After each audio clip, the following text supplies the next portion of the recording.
Existe un archivo en los sótanos del Vaticano que nunca ha sido completamente catalogado. Contiene las biografías detalladas de santos canonizados escritas por sus confesores y compañeros de orden. Carl Jung tuvo acceso limitado a algunas de estas transcripciones durante su investigación sobre fenómenos religiosos en la década de 1930, y lo que descubrió lo perturbó profundamente como psiquiatra clínico. Los comportamientos descritos con reverencia como pruebas de santidad coincidían casi exactamente con los patrones sintomáticos que él documentaba diariamente en el Hospital Burg-Holzli de Zúrich. Visiones celestiales que seguían la estructura de episodios psicóticos agudos, éxtasis místicos que replicaban estados disociativos severos, estigmas que emergían siguiendo los mecanismos de conversión psicosomática del trauma, voces divinas que manifestaban todas las características de alucinaciones auditivas complejas. La pregunta que Jung confrontó no era teológica sino clínica. ¿Qué diferencia existe realmente entre un paciente psiquiátrico que escucha voces celestiales ordenándole autoflagelarse y un santo canonizado que describe exactamente la misma experiencia? La respuesta que encontró revela algo profundamente inquietante sobre cómo las instituciones religiosas han moldeado nuestra comprensión colectiva de la salud mental. No es que los santos fueran farsantes o que sus experiencias carecieran de autenticidad. El análisis de Jung sugiere algo mucho más perturbador. La Iglesia identificó, promovió y canonizó sistemáticamente individuos que manifestaban patologías psiquiátricas severas porque esos síntomas servían perfectamente a sus estructuras de poder y control. La santidad, descubrió Jung, no era la trascendencia de la condición humana, sino frecuentemente su desintegración psíquica, reenmarcada como virtud divina. Lo que estás a punto de descubrir desafía siglos de narrativa religiosa y revela el mecanismo psicológico mediante el cual la enfermedad mental fue transformada en el modelo supremo de devoción. Jung comenzó su investigación sistemática sobre santos católicos en 1932, compilando historias clínicas detalladas basadas en biografías hagiográficas. Lo que emergió fue un patrón que cualquier psiquiatra moderno reconocería inmediatamente. Santa Teresa de Ávila describía experiencias de éxtasis donde perdía completamente el control corporal, experimentaba sensaciones de ser atravesada por lanzas de fuego y entraba en estados catalépticos que duraban horas. Sus propios escritos documentan episodios de despersonalización severa, visiones recurrentes de figuras celestiales y períodos donde no podía distinguir entre realidad consensual y experiencia mística. San Francisco de Asís manifestó estigmas sangrantes que aparecían y desaparecían, escuchaba voces que le ordenaban abandonar todo contacto social, experimentaba períodos de extrema agitación seguidos de catatonia y desarrolló comportamientos autolesivos compulsivos justificados como penitencia. San Juan de la Cruz documentó meticulosamente lo que llamó la noche oscura del alma, describiendo síntomas que coinciden precisamente con episodios depresivos mayores con características psicóticas, pérdida total del sentido de realidad, sensación de estar muerto en vida, incapacidad de sentir cualquier emoción excepto terror existencial, alucinaciones de estar siendo torturado por demonios. Santa Catalina de Siena dejó de comer casi por completo durante años, experimentaba visiones diarias donde se casaba místicamente con Cristo y desarrolló comportamientos rituales compulsivos alrededor de la autoflagelación. Jung identificó en sus escritos todos los marcadores de anorexia nerviosa severa, combinada con trastorno obsesivo-compulsivo y episodios disociativos recurrentes. Lo que hace este patrón especialmente revelador es cómo estos comportamientos fueron no solo tolerados sino activamente promovidos por la jerarquía eclesiástica. Los confesores de estos santos documentaban sus síntomas con admiración. Sus autoflagelaciones eran descritas como disciplina espiritual, sus alucinaciones como comunicación divina directa, sus periodos catatónicos como éxtasis místico. sus comportamientos autolesivos como imitación de Cristo. Jung observó que mientras en el hospital Burg-Hölzli estos mismos síntomas resultaban en internación inmediata y tratamiento intensivo, en el contexto religioso resultaban en veneración y eventual canonización.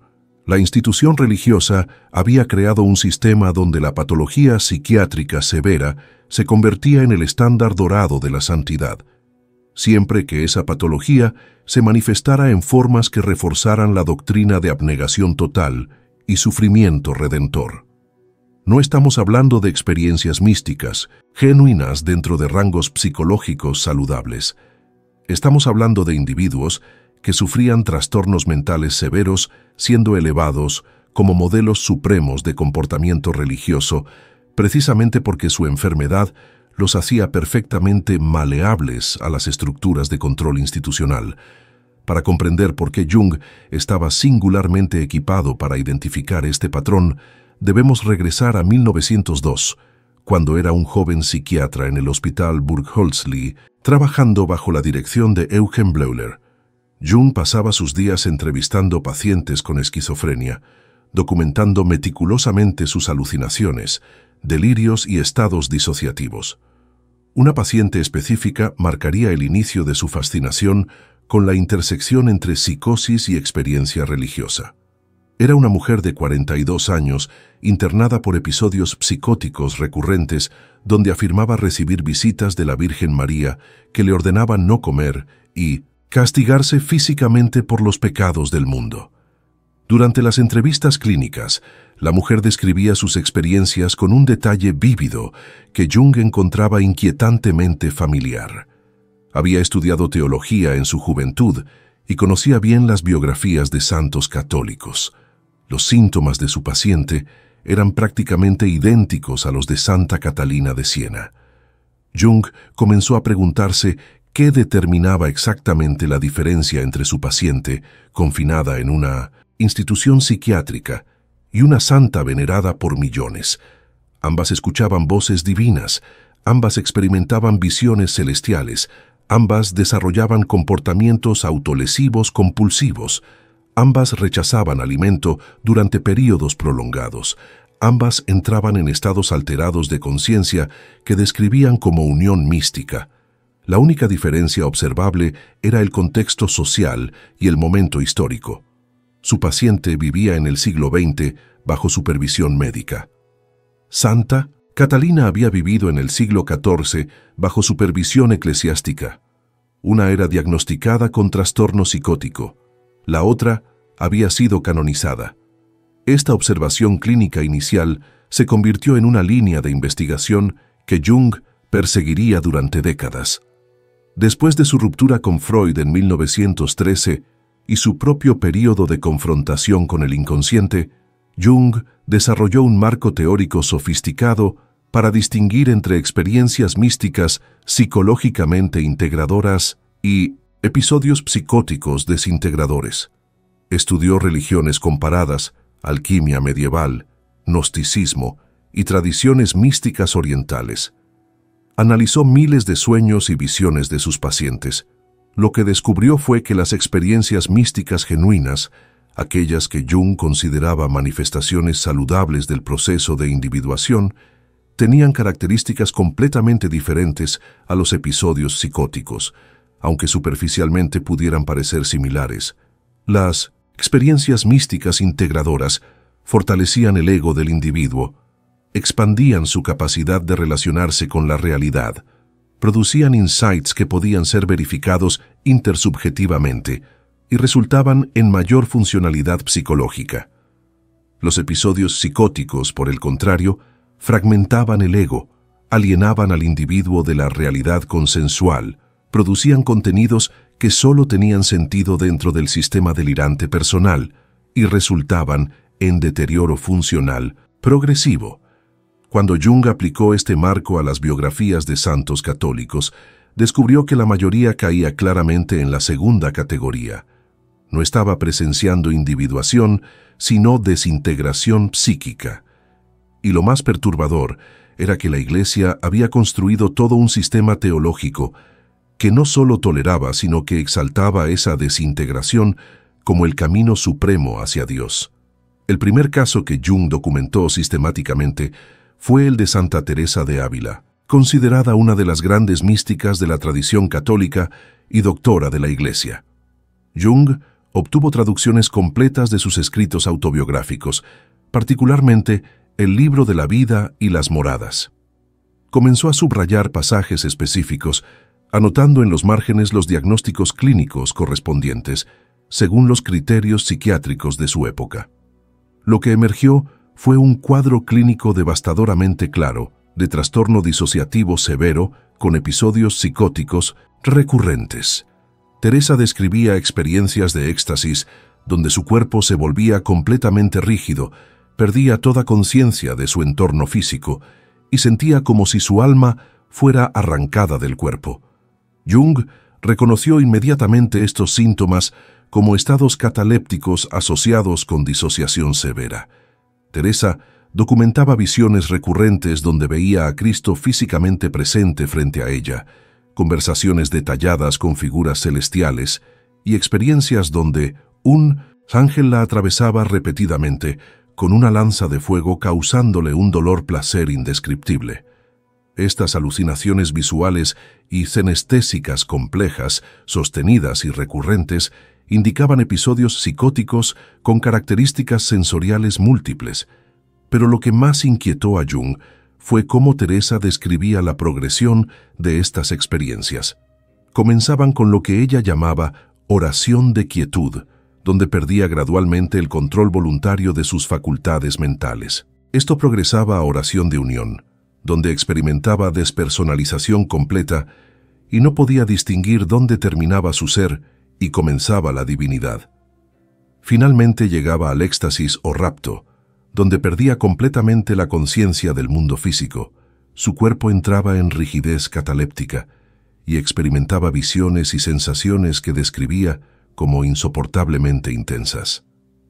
Jung identificó esta progresión como un deterioro clásico desde ansiedad disociativa inicial hasta episodios psicóticos completos con características catatónicas.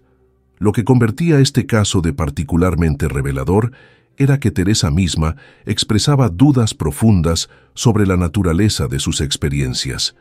En sus escritos confesaba temer que pudiera estar siendo engañada por demonios, o que sus visiones fueran producto de su propia imaginación enferma. Consultó a numerosos confesores y teólogos buscando validación externa.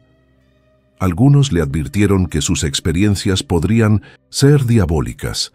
Otros la animaron a continuar. Jung observó que Teresa estaba atrapada en una situación psicológica devastadora.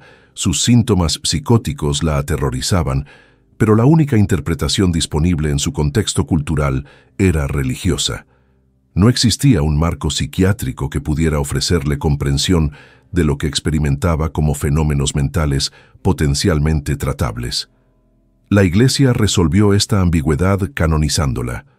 Sus confesores documentaron meticulosamente sus visiones como prueba de comunicación divina directa.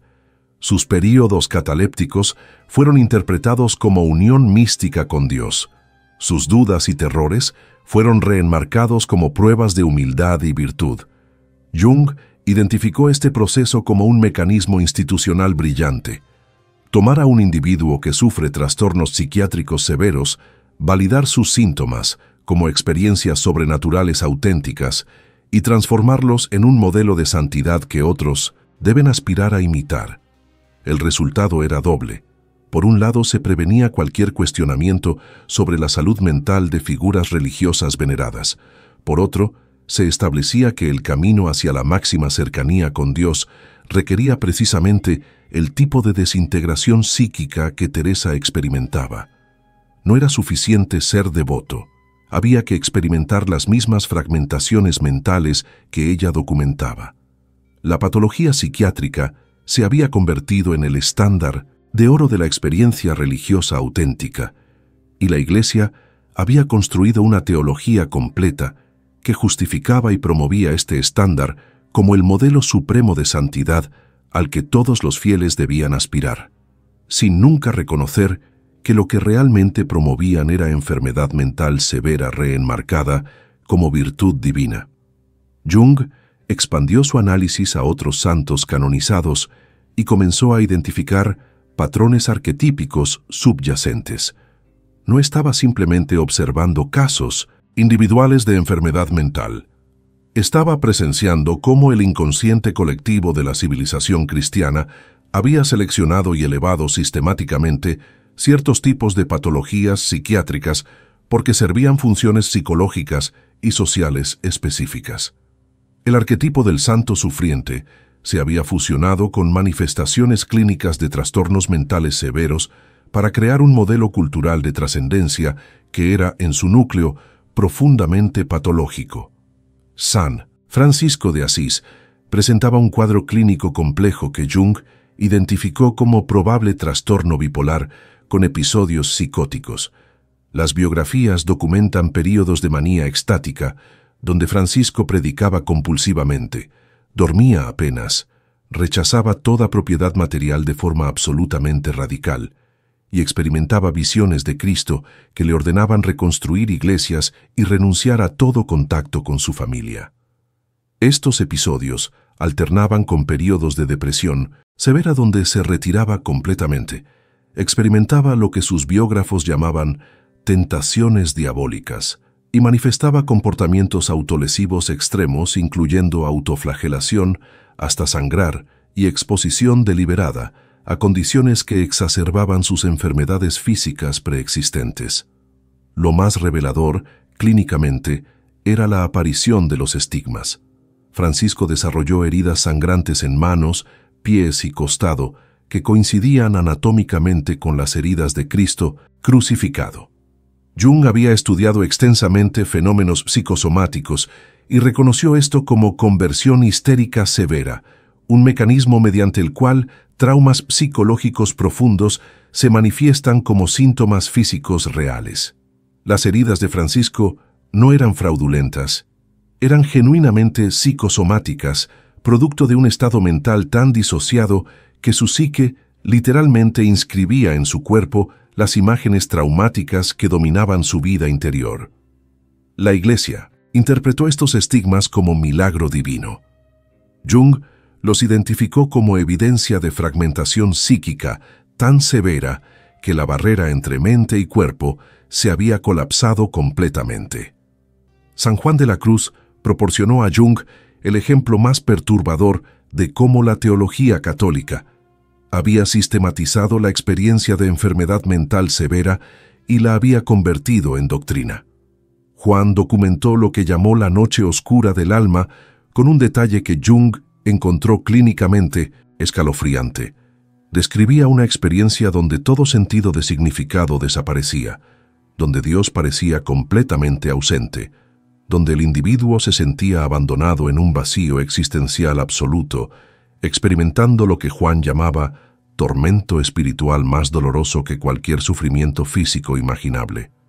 Jung reconoció estos síntomas inmediatamente como depresión mayor con características psicóticas, específicamente la experiencia de vacío existencial y desesperanza absoluta que caracteriza los episodios depresivos más severos.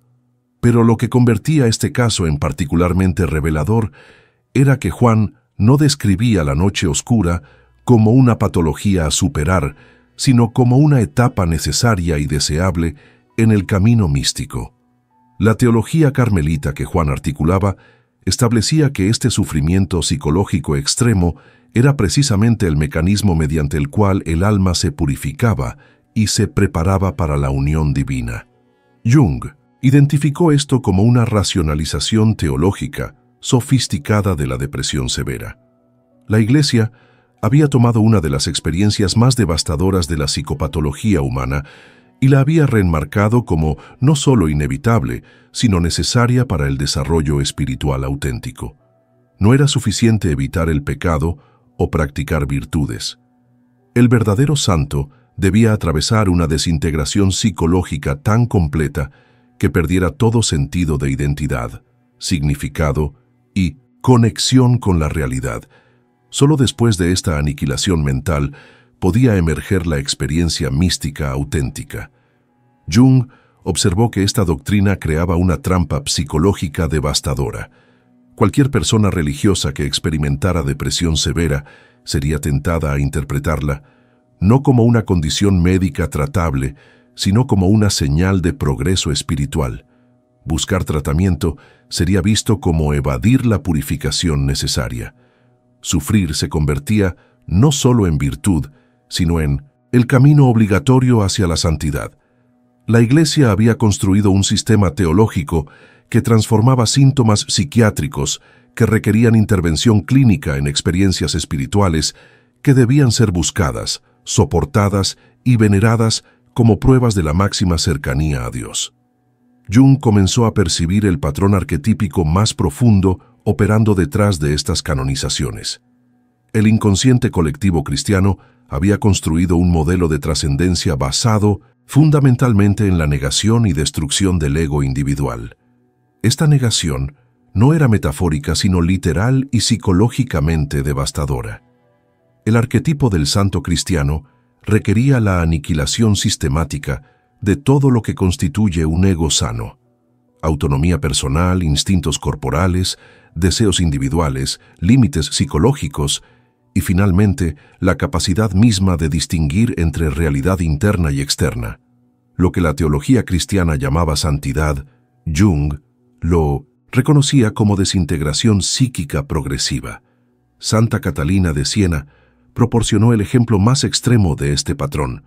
Comenzó su camino religioso a los 7 años con votos privados de virginidad. A los 12 desarrolló comportamientos de ayuno compulsivo. Durante su adolescencia y vida adulta temprana, Catalina comía tan poco que sus biógrafos documentan periodos donde solo consumía la hostia consagrada, ocasionalmente un poco de agua con hierbas y nada más durante semanas. Cuando intentaba comer, experimentaba náuseas y vómitos incontrolables.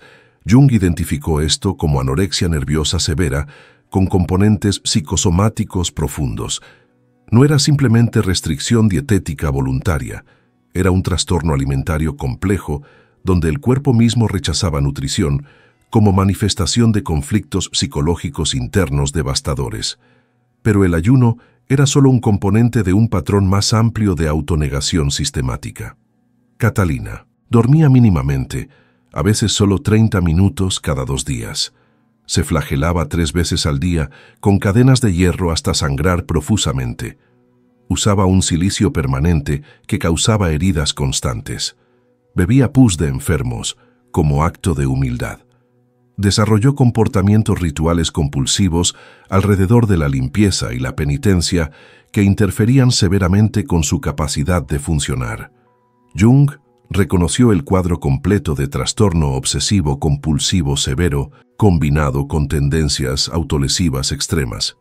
Catalina no estaba trascendiendo su ego, estaba destruyéndolo sistemáticamente a través de comportamientos patológicos que cualquier clínico moderno reconocería como requiriendo hospitalización psiquiátrica inmediata. Simultáneamente, Catalina experimentaba visiones diarias, veía a Cristo físicamente presente, conversaba con la Virgen María, experimentaba lo que llamaba matrimonio místico, donde recibía un anillo invisible directamente de Jesús. Tenía visiones del infierno tan vívidas que gritaba aterrorizada. Jung identificó estas experiencias como alucinaciones complejas multimodales, típicas de estados psicóticos inducidos por privación extrema de nutrición, sueño y el trauma físico constante de la autoflagelación. El cerebro de Catalina, sometido a deprivación severa y dolor crónico, estaba produciendo experiencias perceptuales complejas que ella interpretaba como comunicación divina, directa pero que clínicamente eran manifestaciones de deterioro neurológico y psicológico progresivo. Lo más revelador era cómo la Iglesia respondió a todo esto. Sus confesores no solo permitían, sino activamente animaban estos comportamientos. Documentaban sus visiones meticulosamente, como evidencia de santidad. Interpretaban su incapacidad para comer como señal de que estaba siendo nutrida directamente por Dios. Sus autoflagelaciones eran vistas como imitación heroica del sufrimiento de Cristo. Sus rituales compulsivos como disciplina espiritual ejemplar. Cuando Catalina murió a los 33 años, probablemente de desnutrición severa y falla orgánica múltiple consecuencia de años de autonegación extrema, fue venerada inmediatamente como santa. La Iglesia había tomado a una joven que sufría múltiples trastornos psiquiátricos severos comórbidos y la había transformado en el modelo supremo de devoción femenina cristiana. Jung observó que este no era un caso aislado, sino un patrón sistemático. La Iglesia identificaba individuos con predisposiciones a trastornos mentales severos, proporcionaba un marco teológico que reinterpretaba sus síntomas como experiencias sobrenaturales, animaba la intensificación de comportamientos patológicos como prácticas espirituales, y finalmente canonizaba a aquellos cuya enfermedad mental había progresado hasta el punto de incapacidad total o muerte prematura. El arquetipo del santo cristiano no era un ideal de salud psicológica y espiritual integrada. Era la glorificación institucionalizada de la psicopatología severa, transformada en el camino supremo hacia Dios. La diferencia entre un paciente psiquiátrico y un santo no residía en sus síntomas, que eran frecuentemente idénticos, sino únicamente en el contexto social y el momento histórico que determinaba si esos síntomas resultaban en hospitalización o canonización. Jung comenzó a comprender las implicaciones devastadoras de este patrón para la salud psicológica colectiva de la civilización cristiana. Durante siglos, la Iglesia había promovido sistemáticamente modelos de santidad que eran, en su núcleo, manifestaciones de enfermedad mental severa. Esto no era simplemente un error histórico o falta de conocimiento psiquiátrico. Era una estrategia institucional sofisticada que servía funciones de control social y psicológico profundas. Al establecer que la máxima cercanía a Dios requería la aniquilación del ego individual, el rechazo de todos los instintos naturales y la capacidad de experimentar sufrimiento extremo con aceptación total, la Iglesia había creado un sistema que hacía psicológicamente imposible para los individuos desarrollar egos sanos y autónomos, sin sentir culpa profunda por no alcanzar el ideal de santidad. Jung identificó esto como una forma de violencia psicológica colectiva particularmente insidiosa. Los fieles cristianos eran continuamente expuestos a historias de santos cuyas vidas ejemplificaban autonegación total.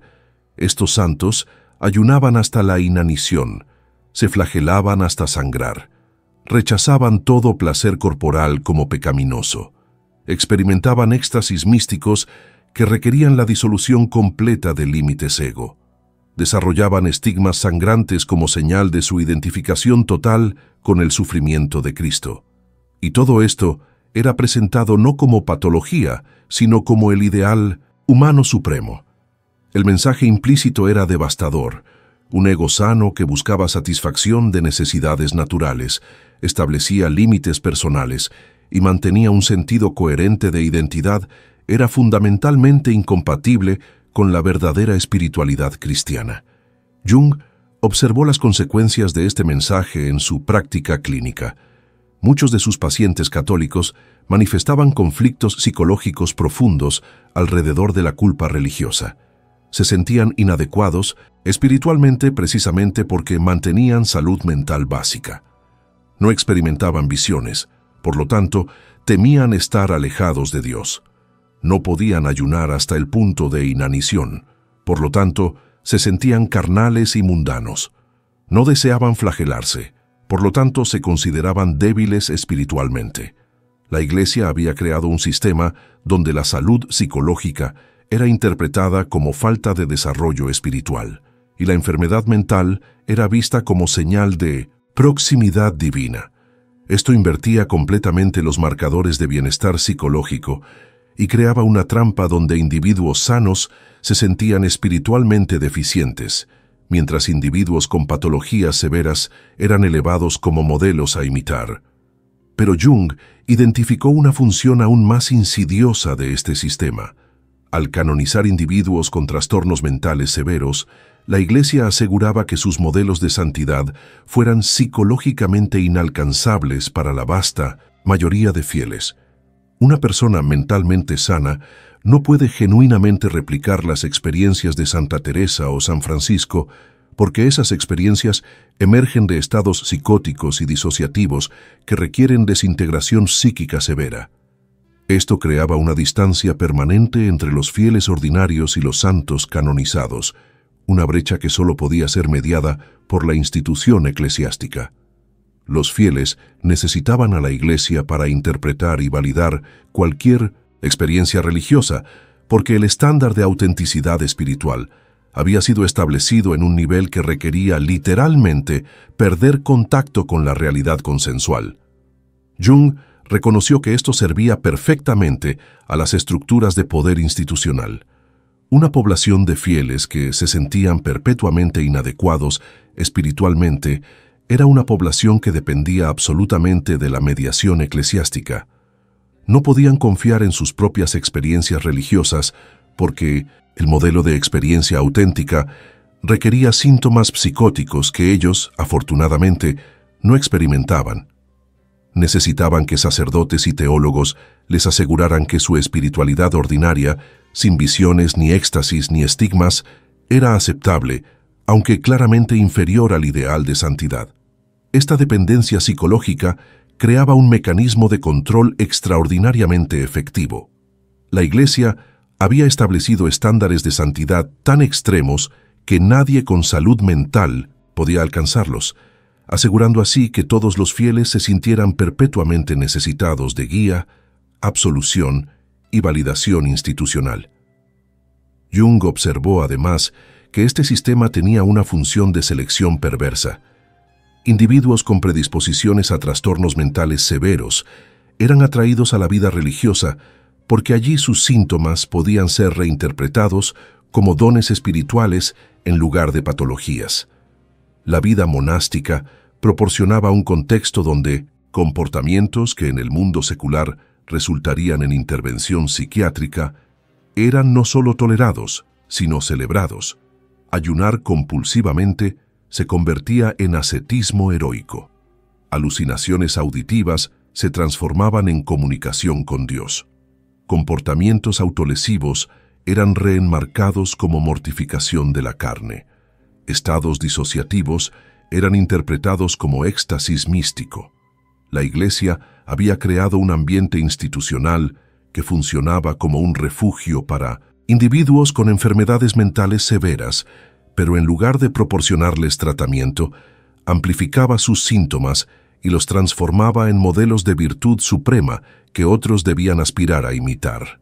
Jung profundizó en el mecanismo psicológico mediante el cual la Iglesia transformaba patología en santidad y descubrió una dinámica de proyección colectiva extraordinariamente sofisticada. La institución religiosa había identificado que ciertos tipos de trastornos mentales producían comportamientos que servían perfectamente a la narrativa teológica del sacrificio redentor y la negación del yo. No era coincidencia que los santos canonizados manifestaran predominantemente patologías que resultaban en autonegación extrema, sufrimiento voluntario y sumisión absoluta a la autoridad eclesiástica. La Iglesia no canonizaba cualquier tipo de enfermedad mental, canonizaba selectivamente aquellas patologías que reforzaban sus estructuras doctrinales y de poder. Jung analizó específicamente por qué los trastornos disociativos y psicóticos eran tan útiles institucionalmente. Un individuo experimentando un episodio psicótico genuino cree absolutamente en la realidad de sus alucinaciones. No está fingiendo ni fantaseando. Para él, las voces que escucha son tan reales como cualquier sonido físico. Las figuras que ve son tan tangibles como cualquier persona presente. Esta convicción absoluta, producto de la desintegración de las funciones críticas del ego, creaba testigos perfectamente creíbles de lo sobrenatural. Cuando Santa Teresa describía sus visiones de Cristo con detalle vívido y emoción genuina, no estaba mintiendo. Estaba reportando fielmente experiencias que su psique disociada estaba generando. La autenticidad emocional de su testimonio era incuestionable porque ella genuinamente experimentaba lo que describía. El hecho de que esas experiencias fueran producto de estados psicóticos severos, en lugar de encuentros sobrenaturales reales, era irrelevante para sus efectos persuasivos sobre los creyentes. Jung identificó esto como una forma brillante de validación institucional. La Iglesia no necesitaba fabricar milagros cuando podía simplemente reinterpretar síntomas psiquiátricos genuinos como fenómenos sobrenaturales. Los santos proporcionaban testimonios completamente sinceros de experiencias extraordinarias porque sus cerebros enfermos estaban genuinamente produciendo esas experiencias. La institución simplemente necesitaba controlar la narrativa interpretativa, asegurando que esas experiencias fueran entendidas como comunicación divina en lugar de manifestaciones de enfermedad mental.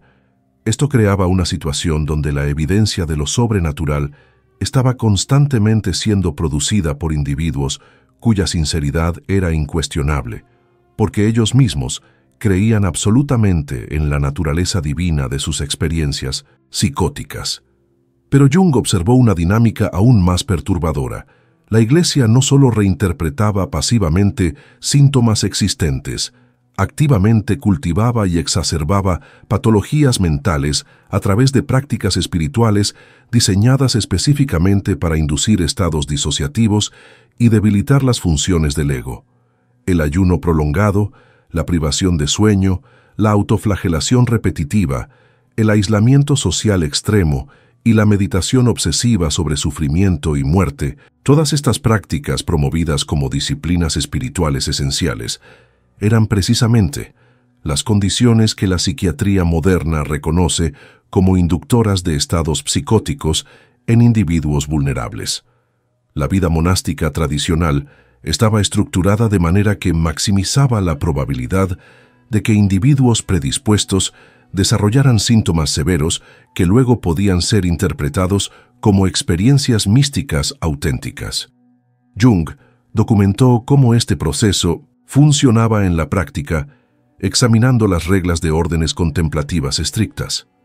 Los monjes y monjas eran sometidos a regímenes que incluían ayuno frecuente que rayaba en la inanición, sueño interrumpido constantemente para rezos nocturnos, silencio perpetuo que eliminaba el soporte social, y meditaciones prolongadas sobre la pasión de Cristo que saturaban la psique con imágenes de tortura y muerte.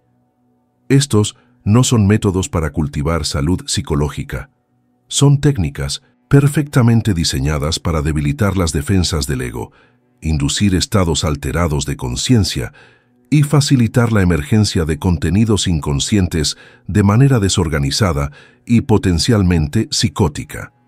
La Iglesia había creado un sistema institucional que funcionaba como un laboratorio para la producción sistemática de experiencias que podían ser interpretadas como sobrenaturales, pero que eran, de hecho, manifestaciones de deterioro psicológico inducido deliberadamente. Jung reconoció que esto revelaba la verdadera función de muchas prácticas ascéticas.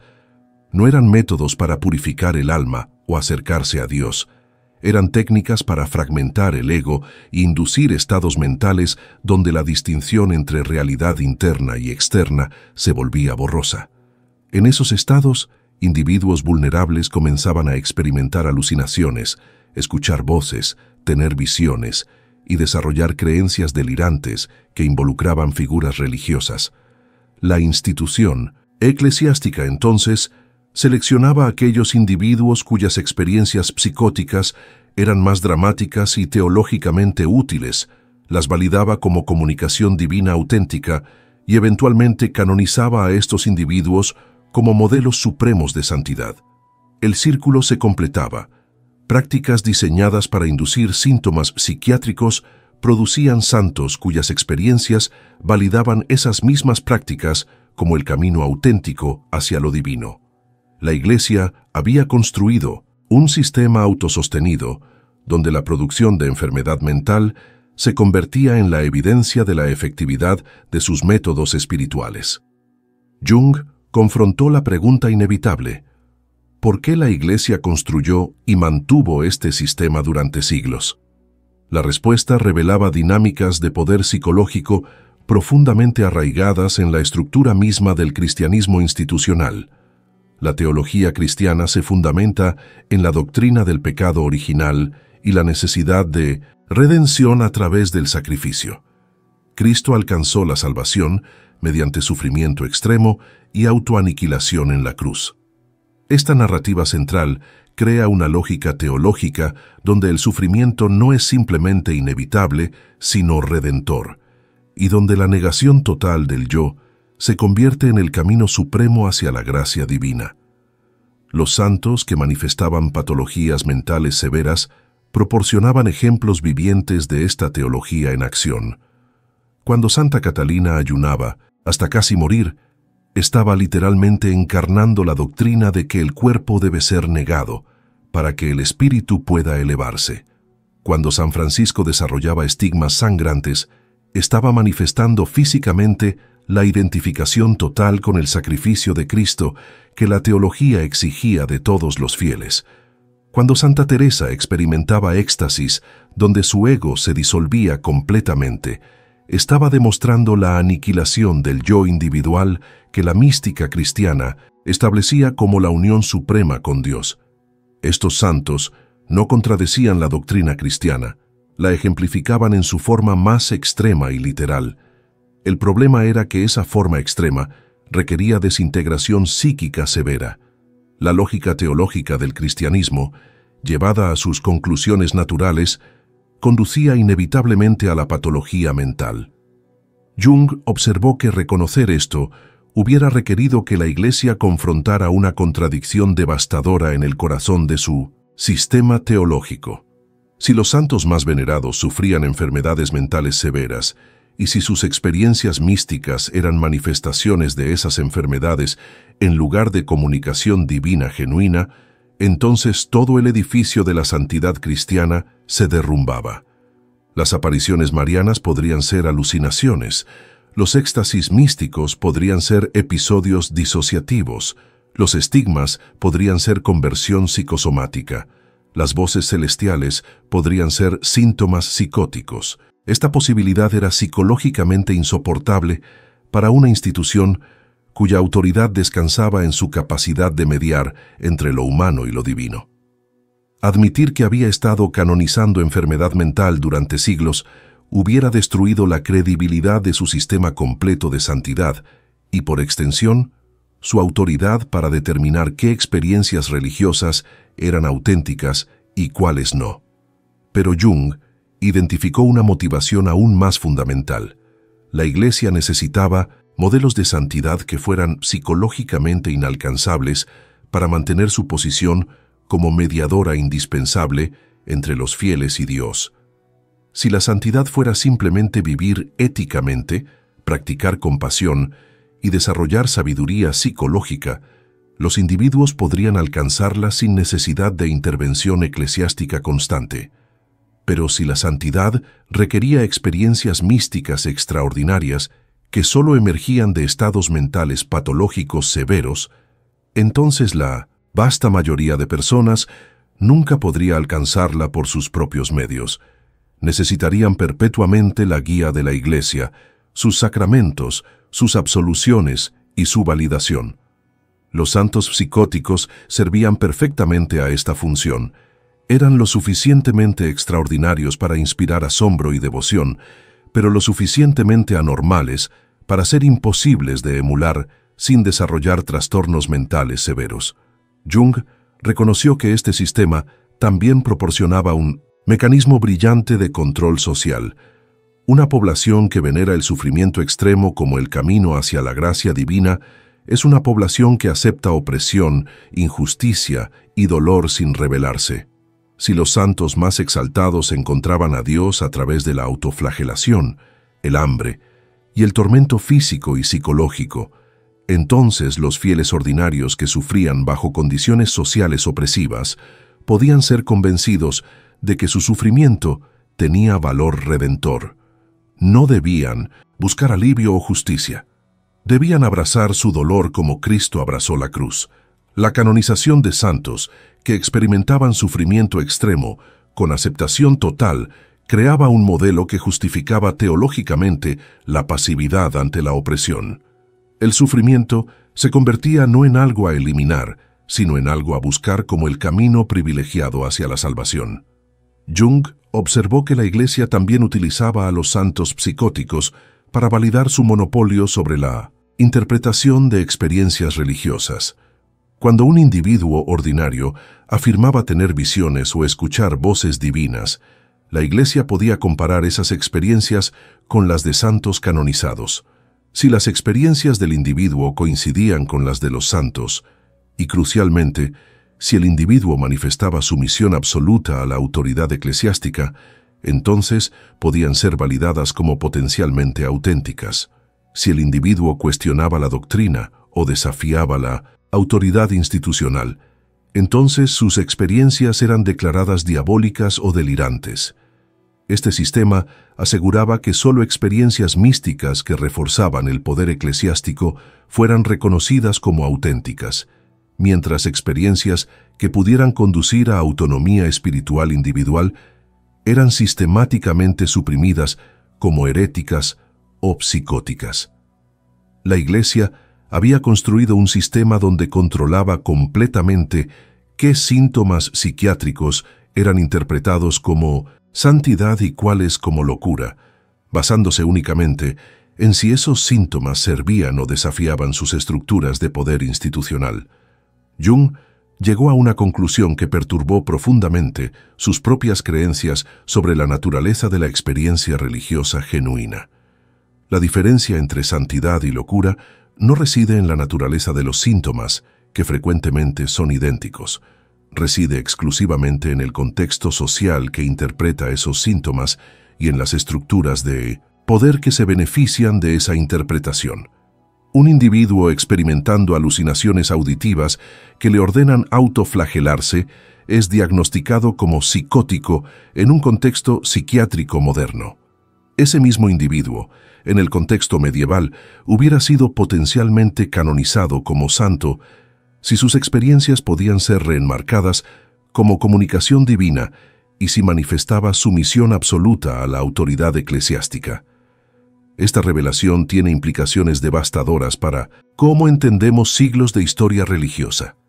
Las experiencias místicas que formaron la base de la teología cristiana, que inspiraron movimientos espirituales completos, que fueron presentadas como evidencia de intervención divina en asuntos humanos, pueden ser comprendidas más parsimoniamente como manifestaciones de trastornos mentales severos, ocurriendo en contextos culturales que carecían de marcos psiquiátricos para interpretarlas adecuadamente. La Iglesia no estaba preservando experiencias sobrenaturales auténticas. Estaba sistematizando la reinterpretación de patología psiquiátrica como fenómeno divino, porque esa reinterpretación servía perfectamente a sus necesidades institucionales de control social, validación teológica y mantenimiento de su posición como mediadora indispensable entre la humanidad y lo trascendente. Jung no argumentaba que toda experiencia religiosa fuera patológica. Distinguía cuidadosamente entre experiencias místicas integradoras que fortalecen el ego y facilitan el proceso de individuación, y experiencias disociativas o psicóticas que fragmentan el ego y producen deterioro funcional. El problema era que la Iglesia había elevado sistemáticamente el segundo tipo como su ideal supremo de santidad, mientras marginalizaba o ignoraba el primero. Una experiencia mística genuina, en el marco junguiano, produce mayor capacidad de relacionarse con la realidad, insights verificables, intersubjetivamente, y crecimiento psicológico mensurable. Las experiencias de los santos canonizados frecuentemente producían lo opuesto: alienación de la realidad consensual, contenidos que solo tenían sentido dentro de marcos delirantes personales, y deterioro progresivo que culminaba en incapacidad total o muerte prematura. La pregunta final que Jung planteaba era inquietante.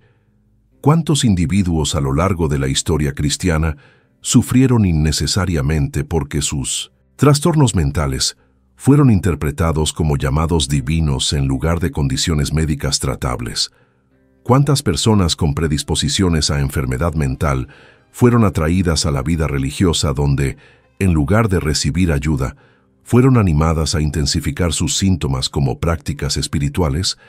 ¿Cuántas Teresa de Ávila y Francisco de Asís podrían haber vivido vidas más largas y funcionales si hubieran tenido acceso a comprensión psiquiátrica en lugar de validación teológica de sus patologías?